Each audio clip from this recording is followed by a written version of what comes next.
আজকে না আমি একটু দেরি করে ঘুম থেকে উঠেছি। দেরি করে ঘুম থেকে উঠলে দিনটা কেমন অলস অলস লাগে, কিন্তু তাও কিছু করার নেই।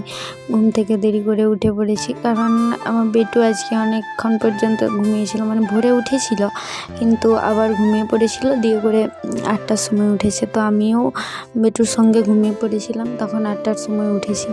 উঠে নিয়ে দেখি মা সব কাজ করে রেখেছে, তো আর কিছু কাজ নেই দেখে তখন আমি নিজের চুলটা আঁচড়ে নিলাম। চুলটা আঁচড়ে নিয়ে দেখি বিছানাটা গোছানোর জন্য রয়ে গেছে, দিয়ে বিছানাটা গুছিয়ে নিলাম। বিছানাটা গোছানোর পরে বেটু যত সমস্ত জামা কাপড় আর হচ্ছে যে কাঁথাতে ঘুমাই সেই কাঁথাগুলো রোদে দিয়ে নেবো। আজকে রোদটা খুব সুন্দর উঠেছে, তো তার জন্য ভাবলাম বিছানাটা গুছিয়েই সব রোদে দিয়ে নেবো। আর বেটু না এখন প্যাম্পার্স পরছিল না কদিন, তাই বিছানাতে হিসু করছিল। দিয়ে আমি আজ থেকে আবার শুরু করেছি ওকে প্যাম্পার্স পরানো। তাও ওই দুটো একটা কাঁথা কাপড়ে হিসু করে দিচ্ছে। সব সময় তো প্যাম্পার্স পরিয়ে রাখি না, সেই রাত্রে ঘুমানোর সময় প্যাম্পার্স পরাই শুধু।